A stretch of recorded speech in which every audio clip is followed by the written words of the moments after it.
നമസ്കാരം. മറുനാടൻ ഷാജൻ സ്കറിയ പോലീസ് കസ്റ്റഡിയിലുണ്ടെന്ന രീതിയിലുള്ള ഒരു വാർത്തയാണ് മറുനാടൻ്റെ ഉറ്റമിത്രമായിട്ടുള്ള ക്രൈം നന്ദകുമാർ പുറത്തുവിട്ടിരിക്കുന്നത്.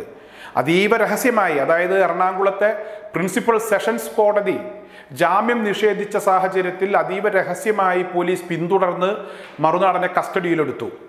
ഇപ്പോൾ പോലീസ് കസ്റ്റഡിയിലാണ് മറുനാടനുള്ളത്.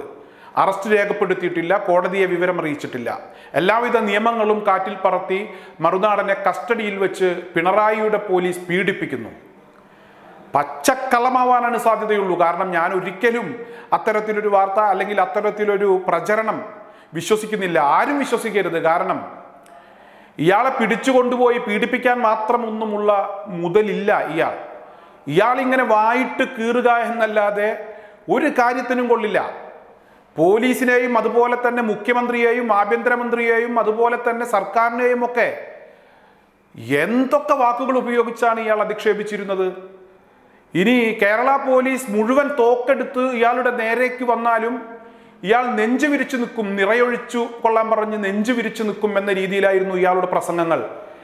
അത് കണ്ടാണ് കുറെ ആളുകൾ ഇയാൾ സത്യസന്ധനാണ്, ഭയങ്കര ധീരനാണ് എന്ന് പറഞ്ഞ് കൂടെ കൂടിയത്. ഇതിപ്പോൾ നമുക്ക് കാണാൻ പോകുന്ന പൂരം ഞാൻ കൂടുതലായിട്ട് പറയുന്നില്ല. ഇയാളെ എങ്ങാനും അറസ്റ്റ് ചെയ്ത് പോലീസ് സ്റ്റേഷനിൽ കൊണ്ടുപോയി ഇരുത്തിയാൽ പോലീസിനെ കണ്ട് പേടിച്ച് ഇയാൾ പോലീസ് സ്റ്റേഷനിനുള്ളിൽ മൂത്രമൊഴിച്ച് ആകെ കുളമാക്കുമെന്നാണ് എനിക്ക് പറയാനുള്ളത്.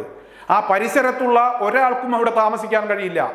ഇയാൾ ഉറക്ക നിലവിളിക്കാൻ സാധ്യതയുണ്ട്. പോലീസിന്റെ കയ്യിലെങ്ങാനും ഇയാളെ കിട്ടിയാൽ ആ നിമിഷം തന്നെ ഇയാൾ കരഞ്ഞ് ബഹളം വെക്കും, നിക്കറിൽ മൂത്രമൊഴിക്കും, ഒരു തർക്കവുമില്ല.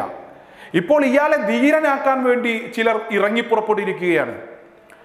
ക്രൈം നന്ദകുമാർ ഈ വിഷയവുമായി ബന്ധപ്പെട്ട് ഒരു വാർത്ത പുറത്തുവിട്ടു. അതായത് ആ വാർത്തയുടെ ടൈറ്റിലാണ് ഞാൻ പറഞ്ഞത്.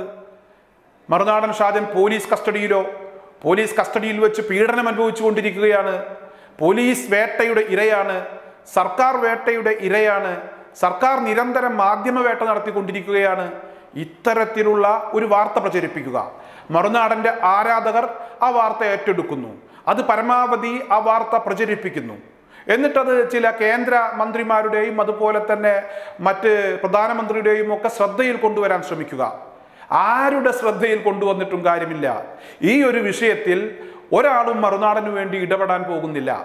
എല്ലാവർക്കും മറുനാടനെ കുറിച്ച് അറിയാവുന്നത് കൊണ്ടാണ്. കാരണം മറുനാടൻ്റെ കൈകൊണ്ട് പണി കിട്ടാത്ത ഒരാൾ പോലുമില്ല. നേരത്തെ സംഘപരിവാരങ്ങൾക്ക് വേണ്ടിയൊക്കെ മറുനാടൻ ഒരുപാട് വാർത്തകൾ ചെയ്തിട്ടുണ്ട്. പക്ഷേ അവിടെയും ചില സംഘപരിവാരങ്ങളെ മറുനാടൻ കൊട്ടിയിട്ടുണ്ട് മറ്റു ചില ആളുകൾക്ക് വേണ്ടിയിട്ട്. അതായത് ചില സാമ്പത്തിക താല്പര്യങ്ങൾ തന്നെയാണ്. കഴിഞ്ഞ ദിവസം നമ്മുടെ രമേശ് ചെന്നിത്തല മറുനാടന് ശ്വാസം മുട്ടുന്നുണ്ട് എന്ന് പറഞ്ഞാണ് രംഗത്തെത്തിയത്.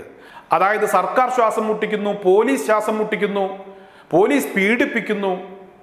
പക്ഷേ ഈ ഒരു വാർത്ത പുറത്തു വന്നു. ഇന്നലെ അതുമായി ബന്ധപ്പെട്ട് ഞാനൊരു വാർത്ത ചെയ്തിരുന്നു. പക്ഷെ ഇന്നലെ രാത്രി കുറച്ച് വൈകി എനിക്ക് 1-2 ഫോൺ കോളുകൾ വന്നു.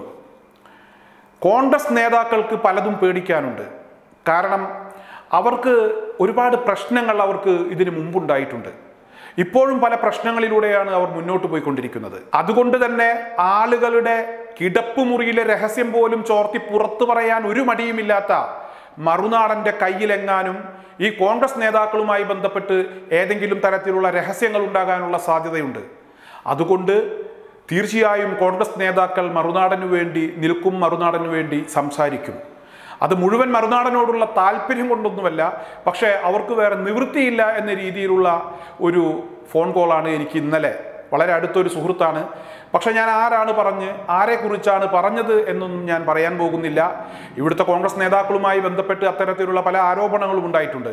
ഇപ്പോൾ നമ്മുടെ കെ സുധാകരൻ, മോൻസൺ മാവുങ്കൽ എന്ന് പറയുന്ന ഒരു വ്യക്തിയുമായി നടത്തിയ, ഒരു ക്രിമിനലുമായി നടത്തിയ ചില ഇടപാടുകളെക്കുറിച്ചുള്ള വാർത്തകൾ പുറത്തു വന്നുകൊണ്ടിരിക്കുകയാണ്. അതുപോലെ തന്നെ പ്രതിപക്ഷ നേതാവുമായി ബന്ധപ്പെട്ട്, അതുപോലെ തന്നെ രമേശ് ചെന്നിത്തലയുമായി ബന്ധപ്പെട്ട് രമേശ് ചെന്നിത്തലയുടെ RSS ബന്ധത്തെക്കുറിച്ച്, BJP ബന്ധത്തെക്കുറിച്ചൊക്കെയുള്ള വാർത്തകൾ സോഷ്യൽ മീഡിയയിലും അതുപോലെ തന്നെ മറ്റ് മുഖ്യധാര മാധ്യമങ്ങളിലുമൊക്കെ വന്നു തുടങ്ങിയിട്ടുണ്ട്. രമേശ് ചെന്നിത്തലയുടെ RSS ബന്ധത്തെക്കുറിച്ചൊക്കെ കുറച്ച് നേരത്തെ തന്നെ നമ്മൾ കേട്ടിട്ടുള്ളതാണ്. എന്തായാലും ഇപ്പോഴത്തെ ഒരു സാഹചര്യം എന്ന് പറയുന്നത്, ശ്വാസം മുട്ടിന് മറുനാടന് മരുന്ന് വാങ്ങിക്കാൻ വേണ്ടി ചെന്നിത്തലയാണ് ഇറങ്ങിയത്.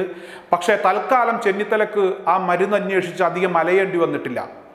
നമ്മുടെ ചാണ്ടി ഉമ്മൻ, അദ്ദേഹം നല്ല മനുഷ്യനാണ്. അതായത് ഉമ്മൻചാണ്ടിയുടെ മകൻ, ഒരു ഒറ്റമൂലി കൊടുത്തിട്ടുണ്ട്. ആ ഒറ്റമൂലി മറുനാടൻ കിട്ടിബോധിച്ചിട്ടുമുണ്ട്. ഒരു വക്കീൽ നോട്ടീസിന്റെ രൂപത്തിലാണ് ഒറ്റമൂലി കൊടുത്തിരിക്കുന്നത്. തൽക്കാലം ഇപ്പോൾ അനുഭവിച്ചുകൊണ്ടിരിക്കുന്ന ആ പ്രയാസത്തിൽ നിന്നൊക്കെ തൽക്കാലം ഒരു മോചനമായിക്കോട്ടെ, ഈ ഒരു പ്രയാസം തുടങ്ങിക്കോട്ടെ എന്ന രീതിയിലാണ് തോന്നുന്നത്. ആൾ പഴയ കാര്യങ്ങളൊക്കെ മറന്നോളാൻ പറഞ്ഞു. അതൊക്കെ കോടതിയിൽ പോയി ജാമ്യം എടുക്കുകയോ അല്ലെങ്കിൽ മറ്റ് ഏത് രീതിയിൽ നേരിട്ടാലും കുഴപ്പമില്ല, ഇരിക്കട്ടെ എൻ്റെ വക ഒരു കുതിരപ്പവൻ. ഈ രീതിയിൽ നമ്മുടെ ചാണ്ടി ഉമ്മൻ ഒരു വക്കീൽ നോട്ടീസ് അയച്ചിട്ടുണ്ട്. അടുത്ത ദിവസം തന്നെ ഈ വിഷയവുമായി ബന്ധപ്പെട്ട് ഒരു കേസ് കൂടെ മറുനാടൻ്റെ പേരിൽ, അതായത് നമ്മുടെ പ്രമുഖരായിട്ടുള്ള ആളുകളുടെ ഭാഗത്തു നിന്നുള്ള ഒരു നീക്കം കൂടെ വരാൻ പോകുന്നു. ഞാൻ നേരത്തെ പറഞ്ഞു MA യൂസഫ് അലി, അതുപോലെ തന്നെ പൃഥ്വിരാജ്, അതുപോലെ നമ്മുടെ ചാണ്ടി ഉമ്മൻ, അങ്ങനെ പല ആളുകളും, പ്രമുഖരായിട്ടുള്ള ചില ആളുകൾ, സാധാരണക്കാരായിട്ടുള്ള ആളുകൾ നിയമപരമായ നടപടികളായിട്ട് മുന്നോട്ട് പോയിട്ടുണ്ട്. അതൊന്നും കാര്യമായ രീതിയിൽ വാർത്തകളിൽ ഇടം പിടിച്ചിട്ടില്ല. ഇപ്പോഴും അറിയാത്ത ഒരുപാട് കാര്യങ്ങളുണ്ട്.